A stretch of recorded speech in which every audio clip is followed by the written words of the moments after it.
Pero también en las líneas azules presenta la humanidad de Jesús.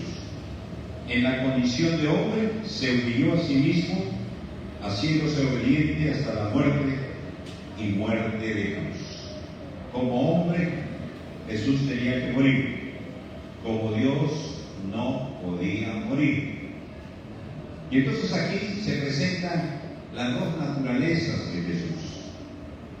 Jesús Dios, Jesús hombre. En el siguiente clic, ahí podemos ver la unión hipostática. ¿Qué es la unión hipostática? Es la doctrina que define a Jesucristo como una sola persona que posee simultáneamente dos naturalezas completas e inseparables. Jesús es plenamente Dios, 100% Dios, y es plenamente hombre, 100% hombre. Y ambas naturalezas coexisten sin mezclarse, sin confundirse, y están unidas sin la pérdida de una identidad separada. Esto es lo que se conoce como la unión hipostática. Es decir, una sola persona, Jesús, tiene dos naturalezas. La naturaleza divina, Él es Dios, y la naturaleza humana. 100% Dios, 100% hombre. Esta unión se da cuando Jesús asume la naturaleza humana. Cuando Jesús viene a este mundo, adiciona una naturaleza a la que ella tenía. Él tenía la naturaleza divina. Pero para venir por nosotros, tuvo que hacerse hombre. Por eso adiciona la naturaleza humana. Y esta doctrina, que se conoce como la unión hipostática, es precisamente presentar a Jesús como una sola persona, no dos personas, una sola persona con dos naturalezas. Naturaleza divina y naturaleza humana.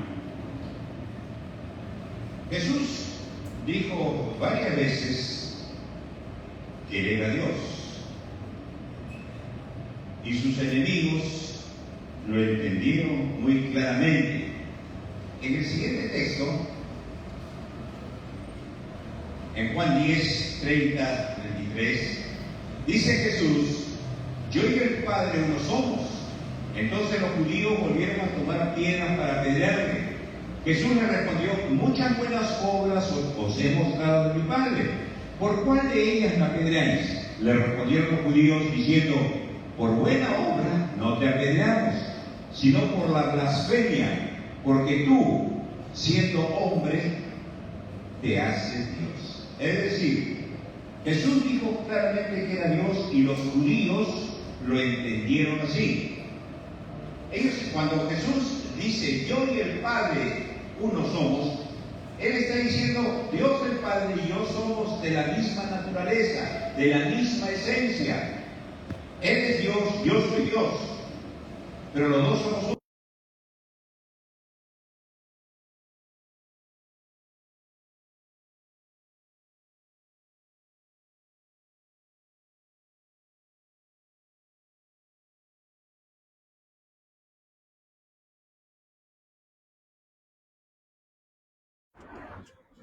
Yo pensé que me iba a cogotear. Ya le iba a dar mi billetera ya. En el siguiente pasaje,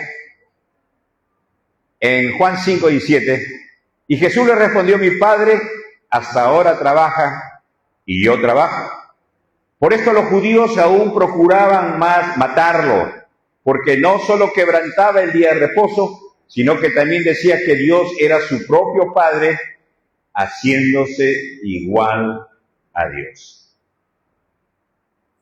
Jesús hace estas declaraciones y los judíos entienden con claridad que Él está diciendo que es Dios. Y ese es el motivo por el cual ellos quieren apedrearlo. Dice, estás blasfemando, te estás haciendo igual a Dios, estás diciendo que eres Dios. O sea, no había duda al respecto de que Jesús estaba declarando que era Dios. Pero ese Jesús que está declarando que era Dios, era hombre también. Y esto nos lleva al título del tema de hoy día. Jesús y su divinidad. Ahí vemos en la foto a Jesús con un grupo de gente, relacionándose con la gente, hablando con la gente, andando con la gente, comiendo con la gente, escuchando a la gente. Él como Dios en los cielos no podía estar físicamente con ellos. Es por eso que tiene que asumir la naturaleza humana. Es por eso que tiene que hacerse hombre como nosotros, para poder alcanzarnos. Y entonces, la divinidad de Jesús, porque la gente conocía a Jesús humano, a Jesús hombre, lo conocía porque se movía entre ellos, andaba entre ellos, le escuchaban a él, lo podían ver, obrar, actuar, hablar y etcétera. Pero lo veían como un hombre nada más. Y entonces, lo que tenemos que ver, ahora en el siguiente punto, ¿por qué es importante la divinidad de Cristo? ¿Por qué es importante para nosotros? Pablo dijo en la lectura inicial, Cristo Jesús, el cual siendo en forma de Dios. ¿Por qué es necesario? ¿Por qué es importante la divinidad de Jesús? Veamos la primera razón. Por nuestra salvación. Hebreos 7:22 dice, por tanto, Jesús es hecho fiador de un mejor pacto, y los otros sacerdotes llegaron a ser muchos, debido a que por la muerte no podían continuar.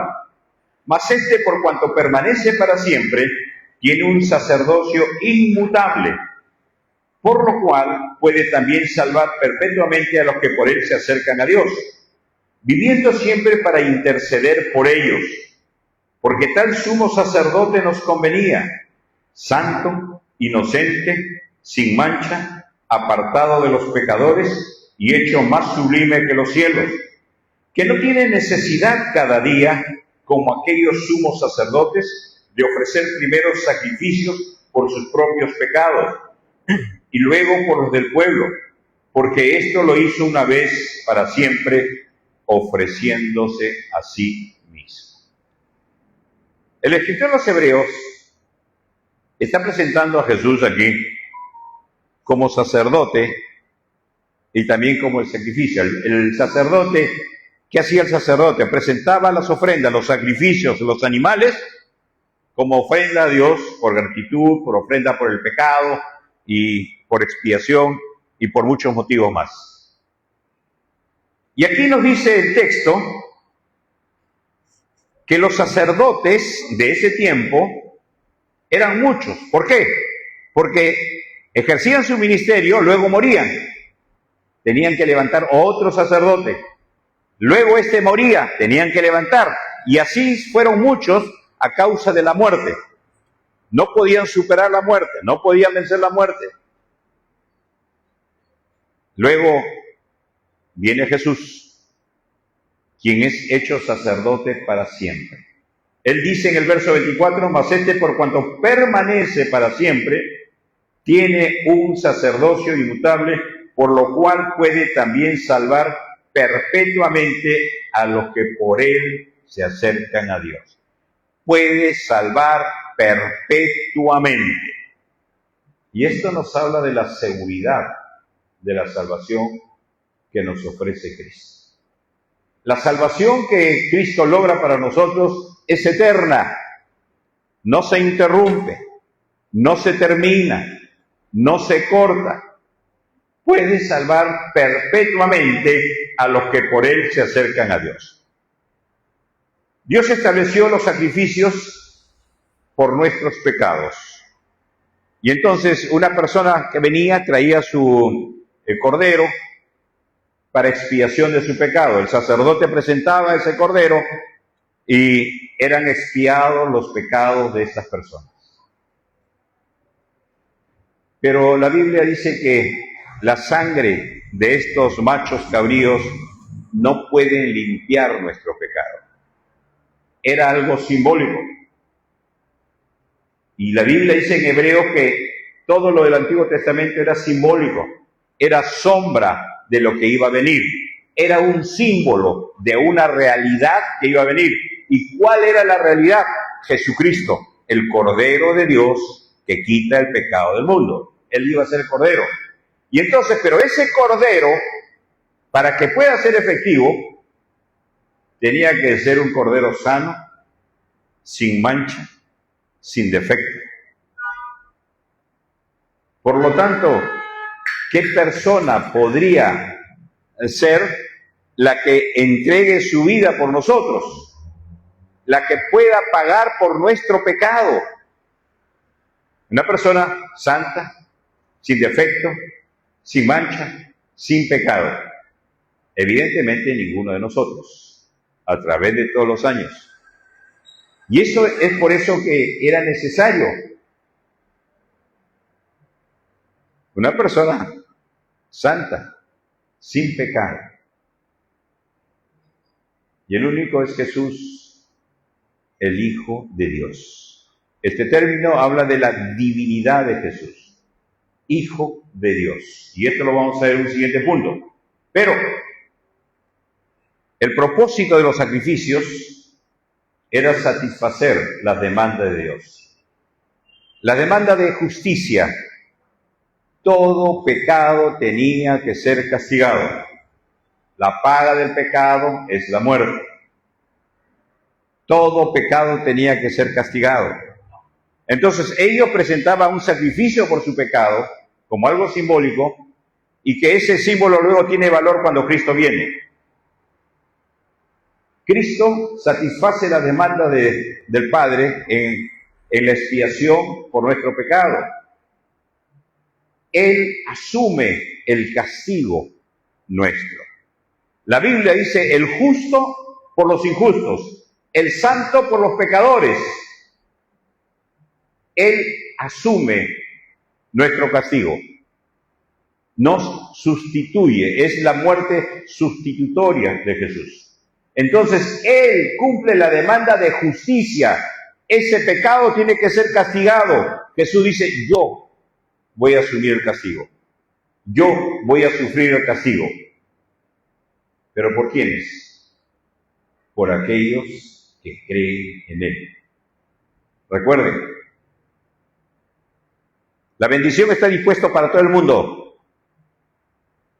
El amor de Dios es incondicional al darlo, pero es condicional al recibirlo. Porque de tal manera amó Dios al mundo, a todo el mundo, a todos, y mostró su amor porque ha dado a su único Hijo. Y acá viene la condición. ¿Para qué? Todo aquel que en Él crea. Ahí está la condición de la recepción de ese amor. Para que todo aquel que en Él crea no se pierda, mas tenga vida eterna. Dios da su amor incondicional, pero la recepción de ese amor es condicional. Es creer en Él. Y entonces Jesús satisface la demanda de justicia, la demanda de santidad. El Cordero tenía que ser sin defecto, pues Jesús es sin pecado. Por eso era necesario. Ningún ser humano podría cumplir eso. Solamente el Dios hecho hombre. Y entonces Jesús cumple las demandas. Por eso es importante la divinidad de Jesús para que podamos ser salvos. Una siguiente razón, la siguiente diapositiva, es por nuestra intercesión. Volvemos a leer el mismo pasaje en Hebreos 7:22. Por tanto, Jesús es hecho fiador de un mejor pacto. Y los otros sacerdotes llegaron a ser muchos debido a que por la muerte no podían continuar. Mas este, por cuanto permanece para siempre, tiene un sacerdocio inmutable. El sacerdote, a diferencia del profeta, el profeta decía, Jehová ha dicho así, traía la palabra de Dios al pueblo. El sacerdote era el encargado de interceder ante Dios por el pueblo, presentando estos sacrificios. Y Jesús es el sacerdote, aquel que intercede por nosotros. Dice el verso 25, mas este, por cuanto permanece para siempre, tiene un sacerdocio inmutable, por lo cual puede también salvar perpetuamente a los que por él se acercan, viviendo siempre para interceder por ellos. Hermanos, ¿qué sería de nosotros sin la intercesión? Cuando Jesús dijo, vosotros oraréis así, Padre nuestro. Y luego más adelantito Jesús va a decir, pídanlo en mi nombre. Todas las cosas pídanlo en mi nombre. Hasta ahora no han pedido en mi nombre. ¿Qué es lo que está diciendo Jesús? Toda oración es en el nombre de Jesús para llegar a Dios. Es decir, sin Él, nuestra oración no va a pasar de este techo. Es solamente porque es en el nombre de Jesús que va a llegar al trono. Y Él puede interceder por nosotros perpetuamente, para siempre. Imagínense, pecamos y no hay un intercesor por nosotros. No hay alguien que lleve nuestra oración, nuestro clamor al Padre. Llega porque va en el nombre de Jesús. No porque va en nuestro nombre. No porque va en el nombre del pastor. No porque va en el nombre del tutor. Nuestra oración llega porque va en el nombre de Jesús. Imagínense todos nuestros clamores, nuestros pedidos, nuestras peticiones, nuestros ruegos, nuestras súplicas, no pasarían de este ambiente, de este escenario. Por eso es necesario la divinidad de Jesús, para que Él perpetuamente pueda interceder por nosotros. Para que nuestras oraciones, nuestro clamor, nuestros ruegos, nuestras súplicas puedan llegar al trono. Por eso era necesaria la divinidad de Jesús. Una tercera razón, por el acceso al trono de gracia. Hebreos 4 dice, 14, por tanto, teniendo un gran sumo sacerdote que traspasó los cielos, Jesús, el Hijo de Dios, retengamos nuestra profesión, porque no tenemos un sumo sacerdote que no pueda compadecerse de nuestras debilidades, sino uno que fue tentado en todo según nuestra semejanza, pero sin pecado. Acerquémonos pues confiadamente al trono de la gracia, para alcanzar misericordia y hallar gracia para el oportuno socorro. Por medio de Jesús tenemos acceso al trono de gracia y no al trono blanco. El trono blanco será el juicio de condenación, donde todos los inconversos irán allá. Y Apocalipsis dice que todos los que irán a ese juicio estarán puestos de pie.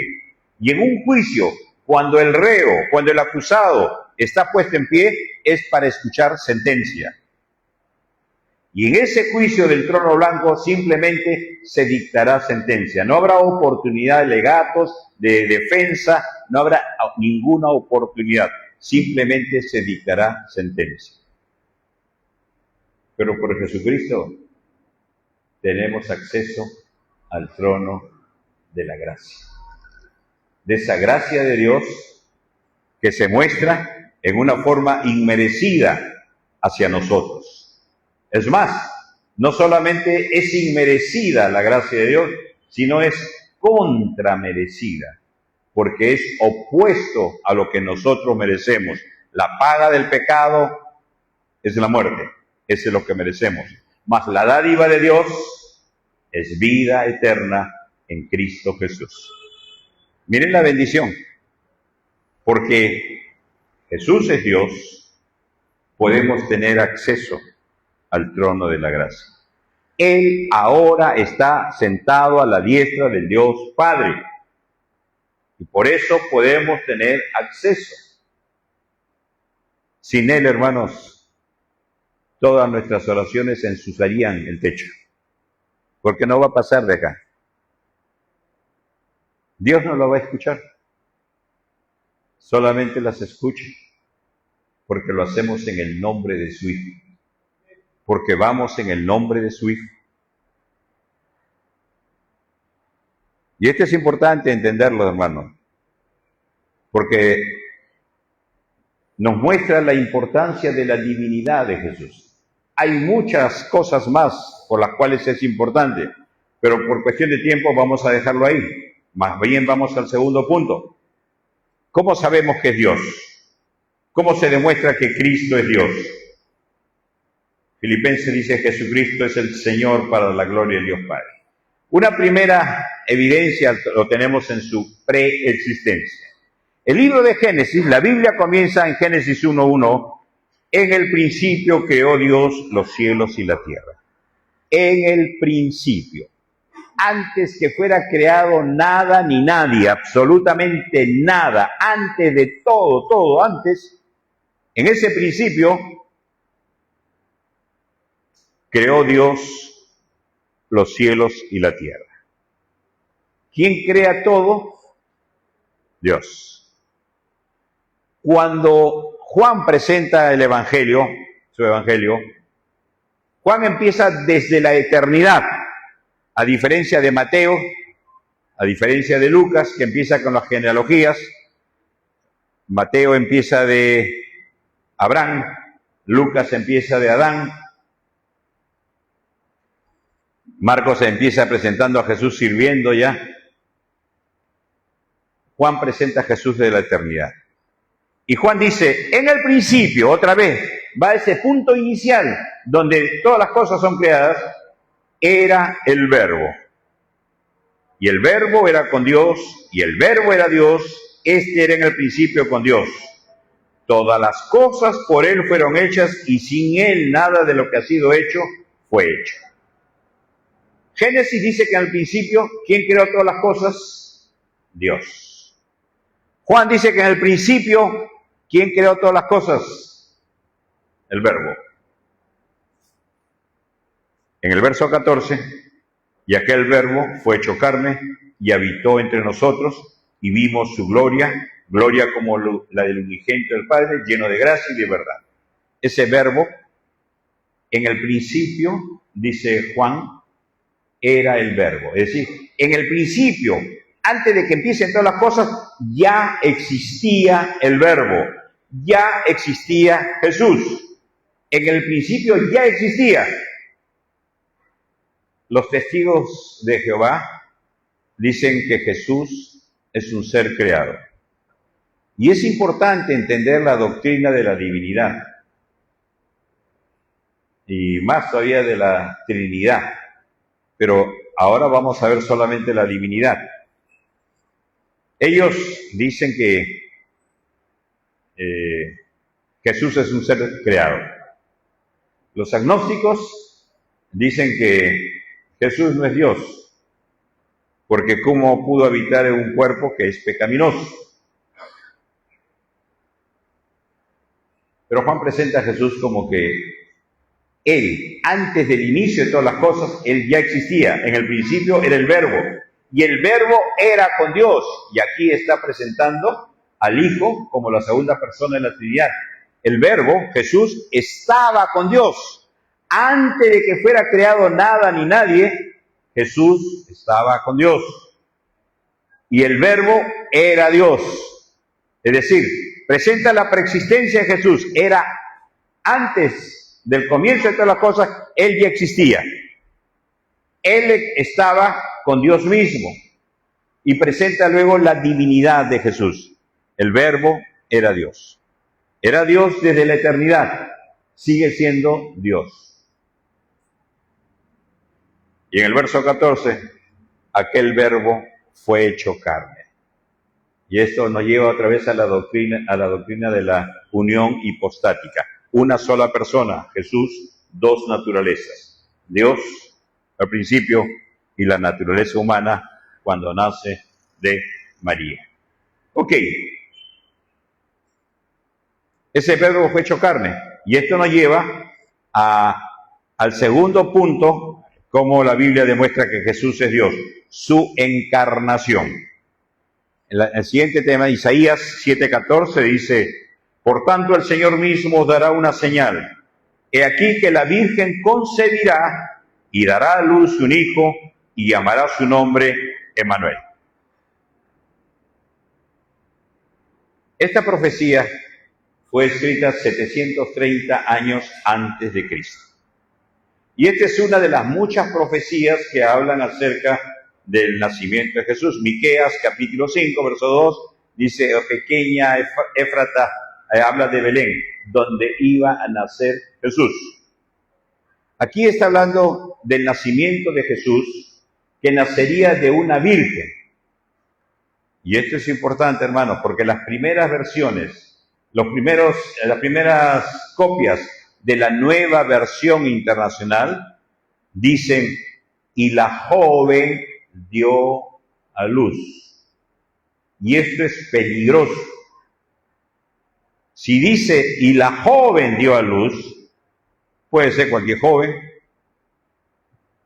como cualquier joven da a luz un hijo. Es diferente, y la virgen, aquella que nunca tuvo relaciones, aquella que no fue tocada nunca, y la virgen dará a luz un hijo. Y esta es la doctrina del nacimiento virginal, que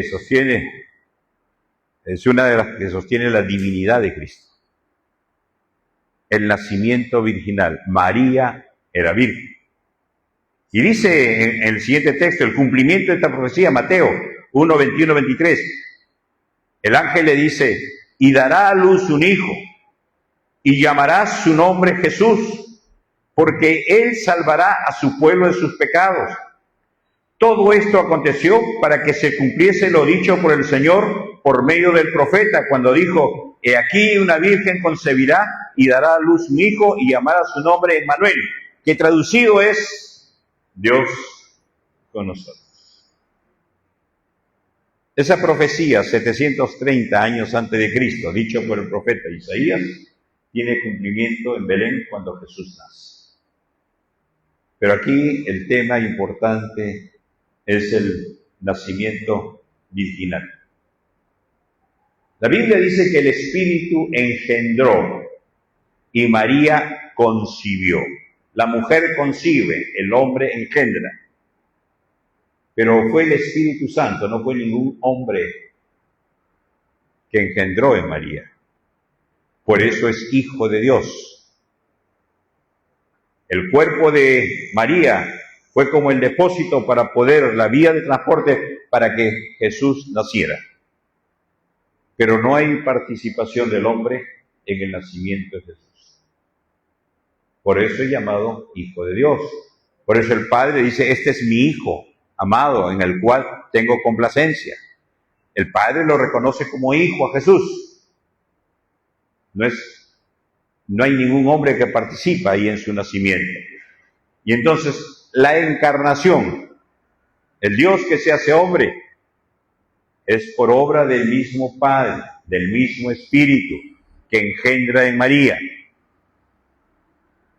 Y esto es importante, hermanos, porque si Jesús no fuera Dios, no tendríamos salvación, nadie intercedería por nosotros, no tendríamos acceso al trono de gracia, solamente al trono blanco del juicio de condenación. Otro elemento que prueba es su unidad con el Padre. Juan 10:30, vimos ya este pasaje: yo y el Padre uno somos. Entonces los judíos volvieron a tomar piedras para apedrearlo. Cuando Jesús dice yo y el Padre uno somos, está hablando somos de la misma esencia, de la misma sustancia, de la misma naturaleza. Y eso lo entendieron los judíos, por eso querían apedrearlo. Este se está haciendo igual a Dios. Está diciendo que es Dios. Pero en Juan 14, 9, 10, Jesús le dice a los suyos, Jesús les dijo, ¿tanto tiempo hace que estoy con vosotros y no me has conocido, Felipe? El que me ha visto a mí, ha visto al Padre. ¿Cómo pues dices tú, muéstranos al Padre? ¿No crees que yo soy en el Padre y el Padre en mí? Las palabras que yo os hablo no las hablo por mi propia cuenta, sino que el Padre que mora en mí, Él hace las obras. Yo soy en el Padre y el Padre es en mí. Miren esa unidad. Y esto era difícil de entender para ellos, porque ellos solamente veían una figura humana, veían un hombre que caminaba y hablaba con ellos. Pero Jesús va a tener que revelarles, yo y el Padre uno somos. El que me ve a mí ha visto al Padre, porque el Padre es en mí y yo soy en el Padre. Hermanos, esto lo dice Jesús, no lo dice nada. Juan está registrando las palabras que Jesús dijo. Y hay muchos pasajes que hablan de la divinidad de Jesús. Hay un curso llamado Cristología que en el seminario dura 3 meses, yo creo que es para 1 año, estudiar la persona de Cristo. Pero ¿saben qué? Cuando Juan termina su evangelio, habla de lo que hizo Jesús, y Jesús hizo muchas cosas que ni aún en todos los libros de la biblioteca entrarían para registrar todo lo que Jesús ha hecho. Y sigue haciendo hasta el día de hoy. Y nosotros somos una muestra de lo que Jesús sigue haciendo. ¿Ok? Hemos visto la importancia de la divinidad de Jesús. Hemos visto cómo la Biblia, en unos pocos pasajes, dentro de muchos que hay, se demuestra la divinidad de Jesús. Pero ahora el tercer punto, ¿cómo me afecta la divinidad de Cristo? ¿Qué tiene que ver conmigo? Y aquí es donde esta teología, estas doctrinas, tienen que aterrizar a la vida. Como cualquier enseñanza, como cualquier doctrina, como cualquier cosa que aprendemos de la Biblia, si no aterriza en nuestra vida, estamos perdiendo el tiempo. De repente no ha pasado nada con nosotros. De repente intelectualmente podemos entender, saber, conocer. Pero si eso no afecta a nuestra vida, y el verbo se hizo carne, la palabra, el verbo, la palabra tiene que hacerse carne en nosotros. Algunas veces lo he dicho, y lo repito el ejemplo.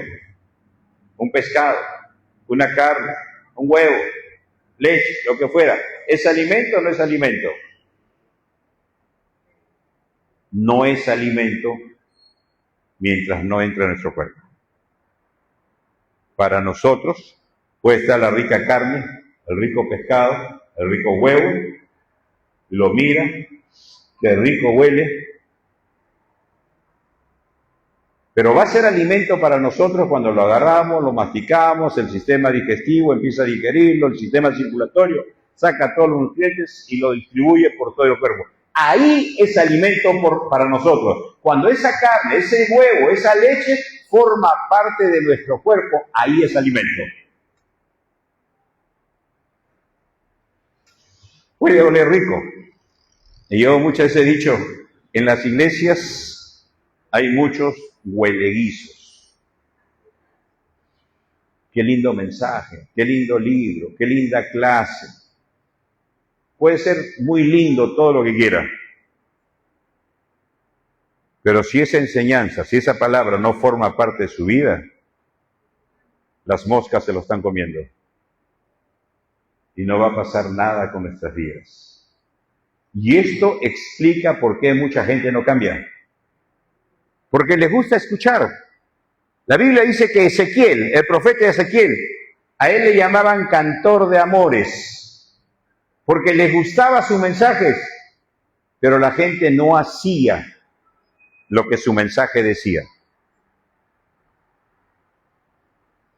¿Me dejo entender, hermanos?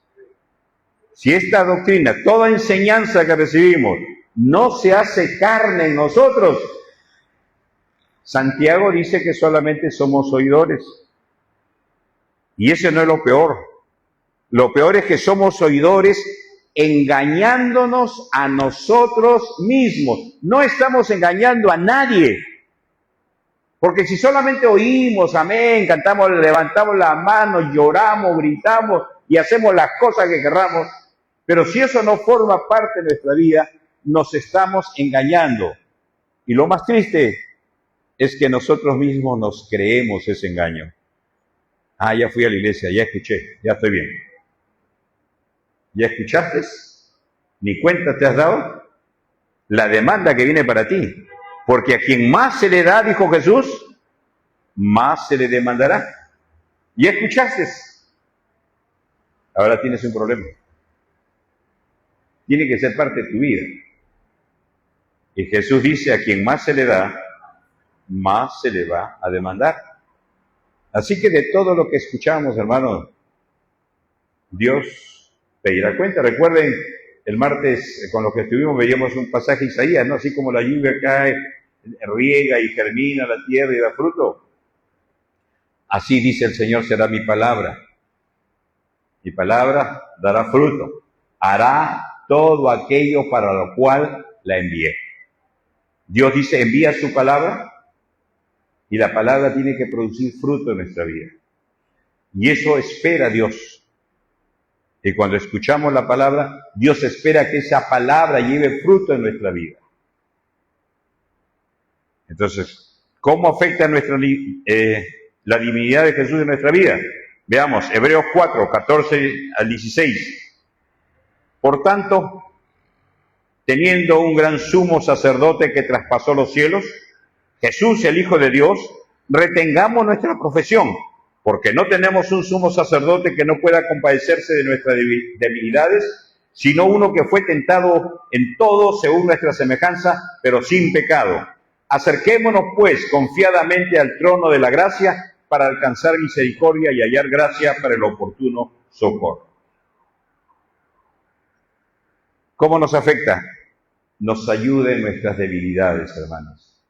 Jesús es alguien que dice que puede compadecerse, en el verso 15, de nuestras debilidades,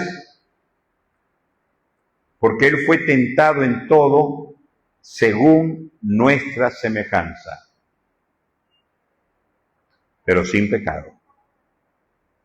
Él conoce tu tentación. Cuando tu carne te tienta, cuando Satanás te tienta, Él conoce lo que estás pasando. Por eso nos dice que nos acerquemos confiadamente al trono de la gracia, para que aquel que conoce lo que estamos pasando, aquel que sabe lo que estamos pasando, puede compadecerse, puede ser empático con nosotros, puede ejercer empatía con nosotros, puede entendernos, pero no solamente entendernos, sino ayudarnos a salir de esa situación. ¿Estás siendo tentado? Jesús te dice, yo también he sido tentado, y más que tú todavía. Ven, vamos a salir los dos juntos. Yo te voy a sacar.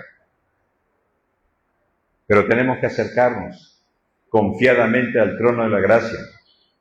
Hermanos, cuando somos tentados, la tendencia es a escondernos de Dios, a ocultarnos, que nadie nos vea lo que estamos haciendo.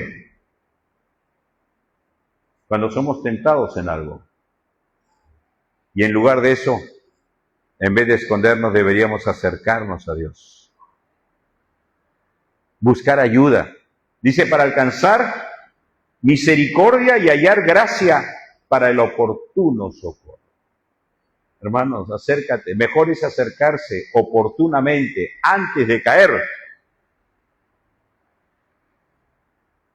que acercarse después de caer. Igual podemos acercarnos al Señor después de caer, pero probablemente vamos a sufrir las consecuencias de esa caída, de esa desobediencia. Y Dios va a permitir que suframos las consecuencias. Va a dejar que asumamos las consecuencias. Nos haría un daño, así como un padre le hace daño a sus hijos cuando no les permite asumir las consecuencias de su desobediencia. Salió jalado al colegio, va donde el profesor. Profesor, ayúdale a mi hijo, pues. ¿Cuánto es? Para que pase el colegio. El padre que ama lo va a dejar que lo jalen, lo va a dejar que repita el año. Le va a ayudar, le va a que asuma sus consecuencias, que él tiene que aprender que toda acción tiene consecuencias. Y parte de madurar es asumir las consecuencias. Y entonces nos dice que nos acerquemos, pero hermanos, acerquémonos antes de caer.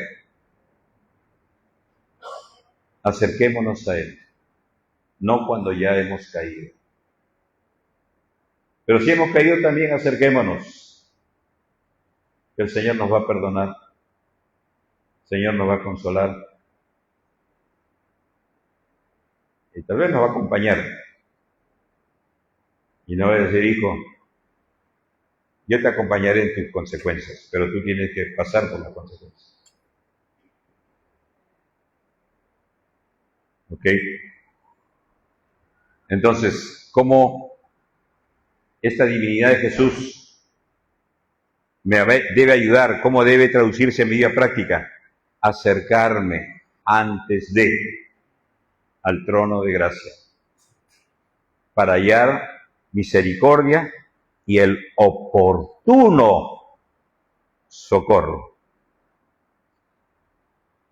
Se empieza a incendiar tu casa. El oportuno socorro sería que el bombero venga y se la apague y no permita que se encienda el fuego. Pero no sería oportuno el socorro cuando el bombero viene cuando ya está todo quemado. Acerquémonos al trono de su gracia para hallar el oportuno socorro. ¿Cómo más debe afectar mi vida práctica? Me ayuda a transformar mi vida. Según de Corintios 3, 16 y 18, pero cuando se conviertan al Señor, el velo se quitará, porque el Señor es el Espíritu, y donde está el Espíritu del Señor, allí hay libertad. Por tanto, nosotros todos, mirando a cara descubierta, como en un espejo la gloria del Señor, somos transformados de gloria en gloria en la misma imagen como por el Espíritu del Señor. Acá está hablando Pablo a los judíos.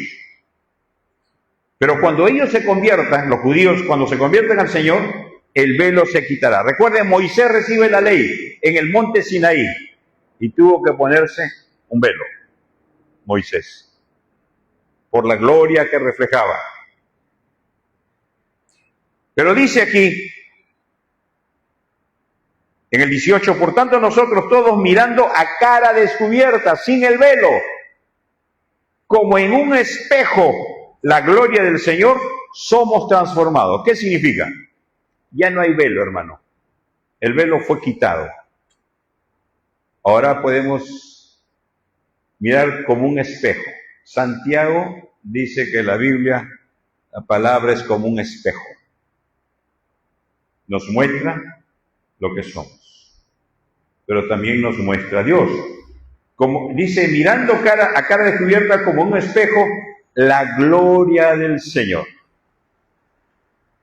Y la gloria del Señor está reflejada en su palabra. Mirando la palabra, acercándonos a la palabra, somos transformados de gloria en gloria en la misma imagen. ¿Qué significa? Cuando el hombre cayó, la imagen de Dios fue deteriorada. Pablo dice, y a estos predestinó. ¿Para qué los predestinó? Romanos 8:29, para que fuesen hechos conforme a la imagen del Hijo. Esa imagen con la cual el ser humano fue creada a causa del pecado fue deteriorada. Pero Dios no ha renunciado a eso, quiere reimprimir su imagen en nosotros. Pablo dice a los Gálatas, hijitos, Gálatas insensatos, no, Gálatas medio bravos eran los Gálatas, le dice, hasta ahora sufro dolores de parto hasta que Cristo sea formado en vosotros. Quiere que la imagen de Cristo sea formada en nosotros nuevamente, porque fuimos creados a imagen de Dios, pero el pecado ha deteriorado esa imagen. Es irreconocible Dios en nuestras vidas. En la primera creación, la imagen se dañó.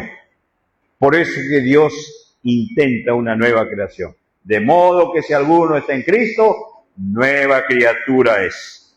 Las cosas viejas pasaron, he aquí todas son hechas nuevas. Entonces, somos transformados de gloria en gloria. Está hablando de la santificación progresiva, donde vamos avanzando paso a paso. Nadie que se convierta al Señor es totalmente santo ya, sin pecado.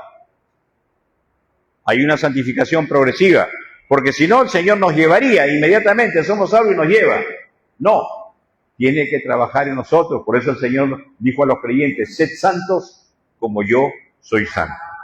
Y Dios va a santificarnos mientras estamos aquí en la tierra. Somos transformados de gloria en gloria. ¿Y cómo viene la transformación? Lo que Pablo dice a los romanos.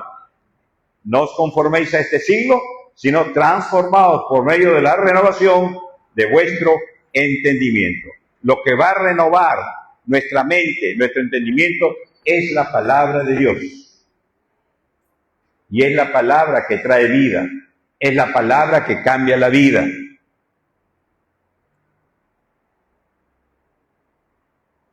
Esa gloria de Dios, reflejada en la palabra, es la que va a ayudar a transformarnos. ¿Qué más? Nos va a ayudar a alcanzar a otros. 2 Corintios 5 y 7, ya lo estaba mencionando. De modo que si alguno está en Cristo, nueva criatura es. Las cosas viejas pasaron, y aquí todas son hechas nuevas. Y todo esto proviene de Dios. Esta nueva creación proviene de Dios. No es manufactura humana, no es algo que el hombre puede hacer. Proviene de Dios, quien nos reconcilió consigo mismo por Cristo y nos dio el ministerio de la reconciliación. Que Dios estaba en Cristo reconciliando consigo al mundo, no tomándoles en cuenta a los hombres sus pecados. Nos encargó a nosotros la palabra de la reconciliación. Así que somos embajadores en nombre de Cristo, y como si Dios rogase por medio de nosotros, os rogamos en el nombre de Cristo, reconciliados con Dios.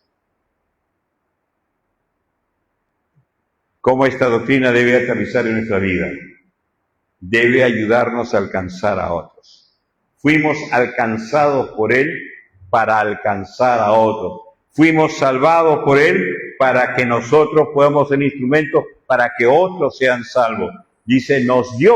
¿Qué cosa nos dio? El ministerio de reconciliación. ¿A quiénes les dio, hermanos?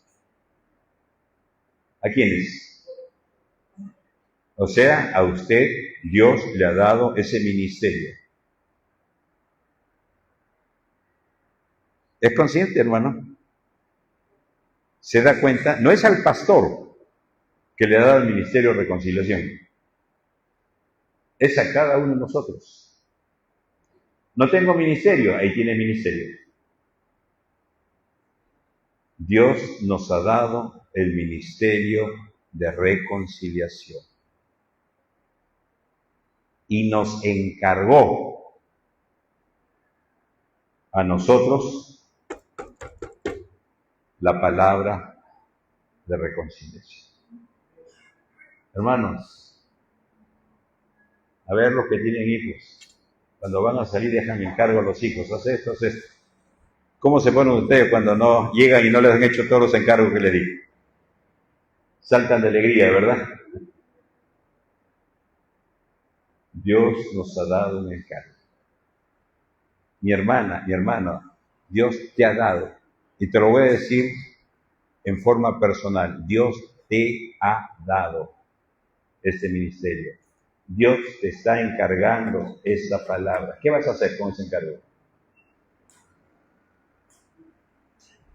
Salgo de aquí, me olvido, guardo la Biblia hasta el próximo domingo. ¿Qué voy a hacer con ese encargo? Ahora se viene el tema de Franklin Graham al estadio. Tienes una oportunidad para llevar gente. Empieza a orar por alguien, por un amigo. Empieza a orar por esta persona, invítala. Que participe, que pueda escuchar. Sé el instrumento de reconciliación. Este es un propósito, me ayuda a alcanzar a otros. Y esto es lo que Dios quiere, hermanos. No quisiera que nadie piense que no tiene un ministerio en la iglesia. Tienes un ministerio. Y Dios te lo está dando. Y nos dio el ministerio de reconciliación. Y tienes el material para usar, para ejercer ese ministerio, la palabra de reconciliación. Y como si esto fuera poco, Pablo dice, os rogamos en el nombre de Cristo. Como si Dios rogase por medio de nosotros. Dice, les rogamos. Ya pues, no se hagan de rogar. Miren las palabras que usa Pablo para que tomemos conciencia. Cuidado, hermanos. Cuidado.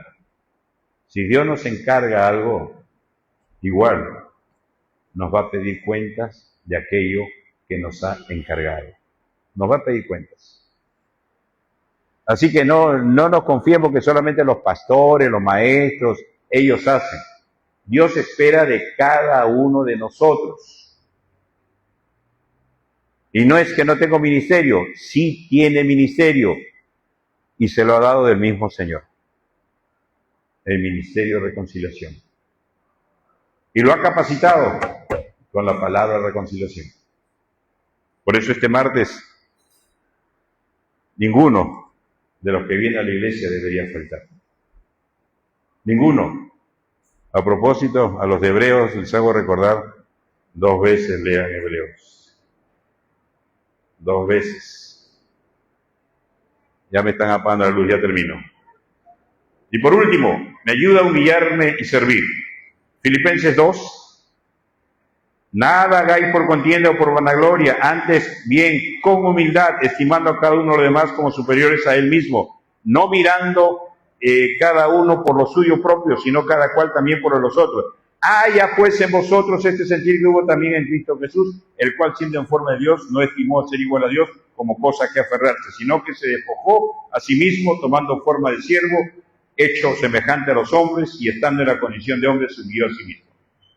¿Qué vemos aquí? Jesús se humilló para servir. Y este es algo que debería suceder en nuestra vida. Se humilló para servir. Y el servicio al Señor, todo servicio al Señor requiere humildad. Humildad. Dios no ha llamado a nadie porque es capaz, porque es hábil, porque tiene conocimiento. Humildad. El siguiente texto, por favor. Este es el resumen. Jesús y su divinidad. ¿Por qué es importante la divinidad? Por nuestra salvación, por nuestra intercesión y por nuestro acceso al trono de la gracia. ¿Cómo se demuestra que Cristo es Dios? En su preexistencia, en su encarnación y en su unidad con el Padre. ¿Y cómo me afecta? Me ayuda en mis debilidades, en mi transformación y para alcanzar a otros. Este cuadro, el siguiente, solamente miren el siguiente clip. Esto está en evidencia que exige un veredicto de George McDowell. Es un cuadro de lógica pura. Jesús afirma que es Dios. Y miren, si Él es Dios, hay dos alternativas. O era falso, o era cierta esa afirmación de Jesús que era Dios. Si era falso que Jesús era Dios, entonces hay dos alternativas. Jesús sabía que eran falsas, o no sabía que eran falsas esas afirmaciones. Si Él sabía que eran falsas, entonces representó una comedia engañosa. Está enseñando algo que Él sabe que es falso. Fue un mentiroso, fue un hipócrita, fue un demonio, fue un necio, pues murió por algo que Él sabía que era falso. Si vamos por esa línea, que Él sabía que era falso. Pero si Él no sabía que era falso, entonces sus aseveraciones eran falsas. Estaba sinceramente engañado, era un loco, era un lunático, porque estaba hablando cosas que eran falsas, pero Él no sabía que eran falsas. Pero si es verdad que Jesús es Dios, Él es el Señor, y ahí quedan dos alternativas. ¿Lo acepto o lo rechazo? Yo no sé en cuál estás tú. ¿A qué conclusión llegas? Esto lo voy a enviar con el PPT a los que le llegan, a los que quieren. Si a alguien no le llega, me pide, me escribe y yo se lo envío. Hermanos, Dios nos permita asimilar esta enseñanza y aplicarla a nuestras vidas. Que Dios les bendiga.